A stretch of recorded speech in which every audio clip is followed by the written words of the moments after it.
Hi, I'm Joe Healy. This is my business management blog. I'm a student at Leeds Beckett Business School, and I'm 19 years old. I took a gap year out to go to Australia to be a cocktail bartender. So I'm trying to settle into uni life now, learn all my stuff, and become a good businessman. So welcome to my blog, and I will be talking about market orientations and marketing myths. So I hope you enjoy. So marketing orientation is the biggest orientation there is. Most companies are now shifting to a marketing orientated approach.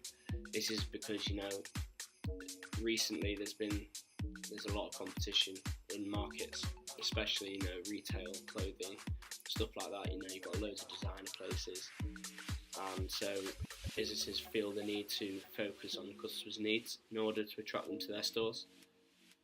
The best example of this that I found was Nike.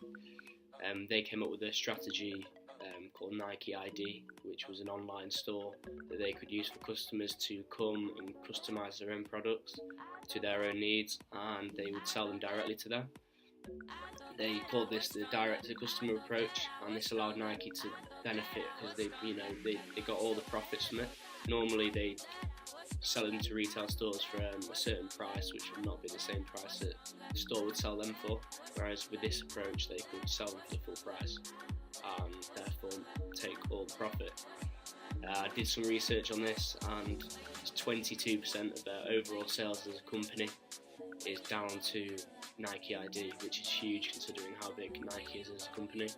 And also they're predicted $5 billion worth of sales this year. So again, that's a massive figure of money. So product orientation is basically around adding to existing ideas. So they've always got to be advancing with the times, and this tends to be technologically. So the classic example of this is Apple. They've got 6 versions of the Macs and 5 versions of iPod. And with the iPhone as well, they're always updating it. This creates a great brand image for customers and makes them want to buy the product more.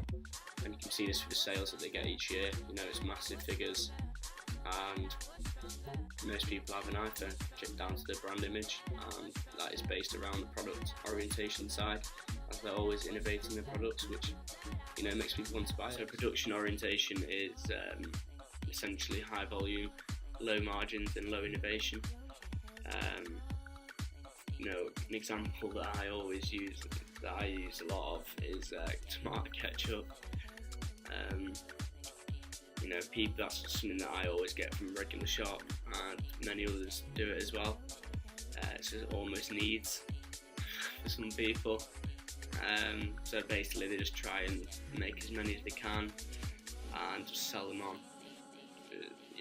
I've got some figures that are ridiculous.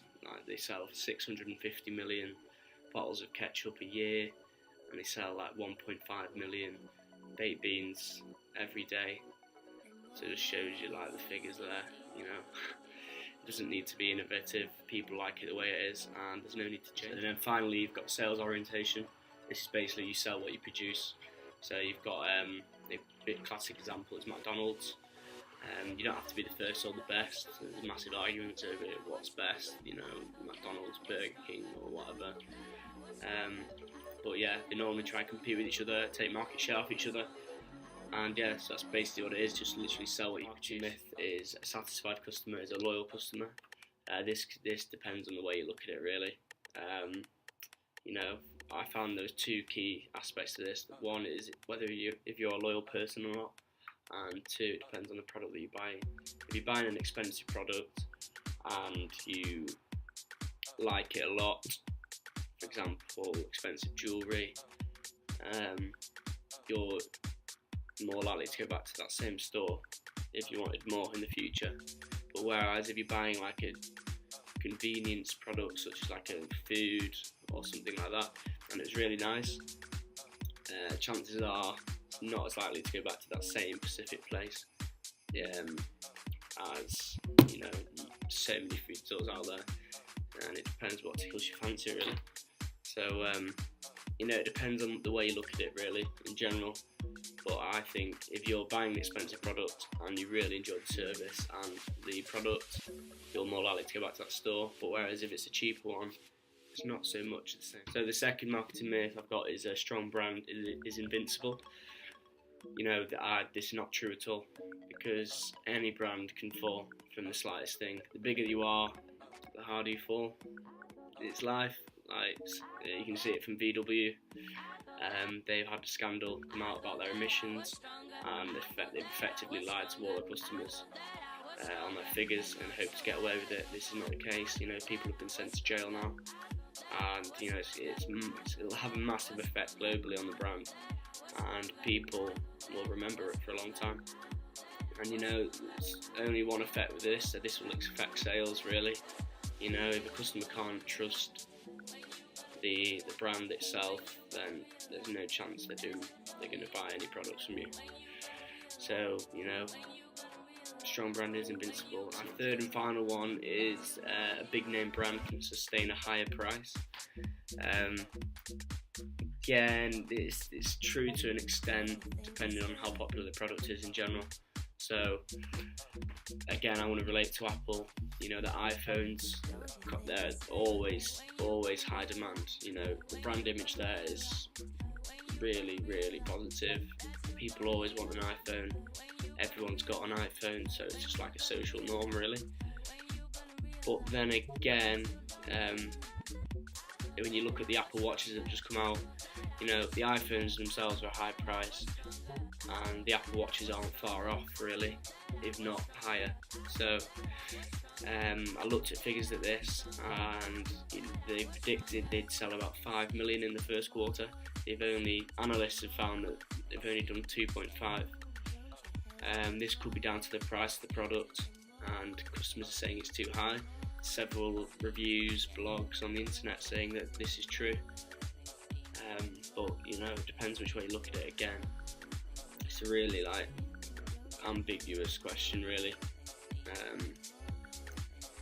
Another marketing myth is whether a customer is king or queen.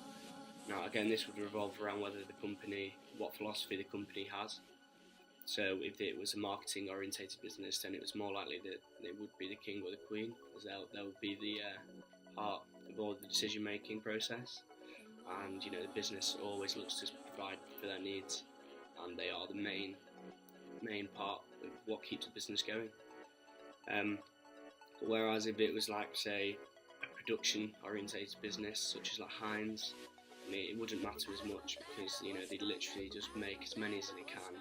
They know the demand's there, so I'm not saying they don't care about the customers, but it's more of a lesser fact. So that is the end of my vlog. You know, doing this vlog, I've learned to look at things from both perspectives and to analyse the situation and come to a conclusion of what I think. You know, this has really helped me and will help me in future decisions that I make. So thanks for watching my vlog, guys. I hope you've enjoyed it as much as I have, because I've absolutely loved it. And yeah, thanks a lot. Thank you.